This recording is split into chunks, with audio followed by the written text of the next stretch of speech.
recipient sa itong mga bago lang yun nag-procure na mga vehicles. Dayon mga department heads, CGSO mo, opisina ani na mo mag-account, mag-inventory, Ma'am Cora Nieri.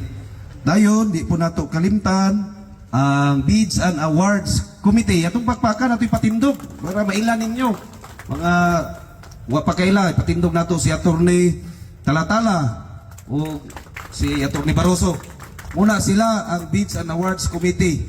Alang sa kasayuran sa tanan, kung ang Bids and Awards Committee magbinuang, modula, kana na word modula, mumaniobra sa sistema, ang katawan yo'y alaot. Out of 39,706,940 pesos, nakabayad lang ang city og 34,646,840. Nakasave ang Malaybalay og 5 million.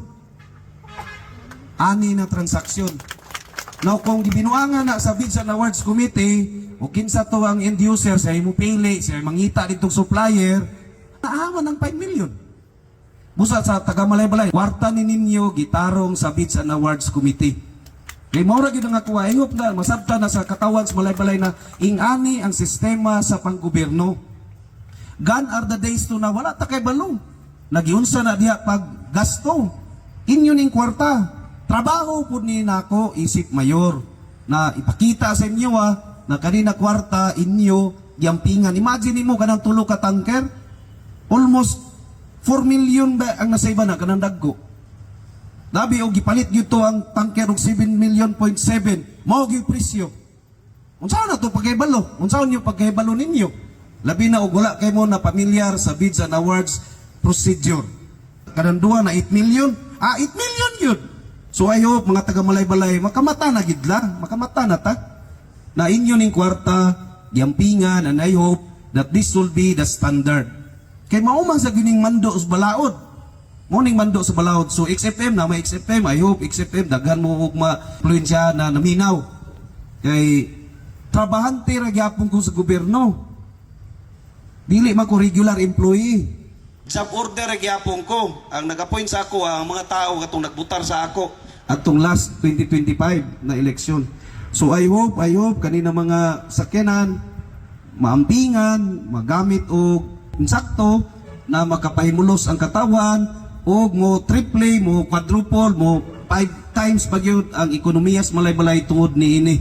Kana lang water tanker, dako na kay nagtabang, na gibuhat karon na water rationing technical working group kay para gyud ma-address ang kanang kakulangon sa tubig. Ang uban niini sa CDR, sa barangay, sa mayor's office, sa ABED kanang excavator o sa Upper Pulangi na vehicle, duha ka buok para gyud ni sila.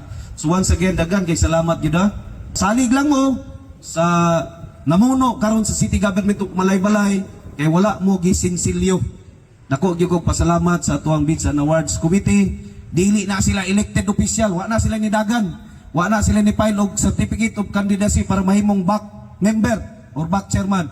Appointed na siya sa mayor. Busa ang mayor mo'y manubag. Busa every 3 years manubag kus katawan. Ug ang ako bang gibutang sa Bids and Awards Committee na member o chairman ni himo bagyod sa iyang function o gipanalipdan ang kwarta sa dakbayan sa Malaybalay. So kana lang yun. Daghan gyud salamat Attorney Barroso and Attorney Talatala and the rest of the members and the technical working group, kang Ma'am Cora pod, kang Jid Awa na mo po'y nag-facilitate niini. So I hope na magamit gyud ni sa insakto na mga pamaagi gyud. Salamat ug maayong buntag kanatong tanan. Congratulations people of Malaybalay.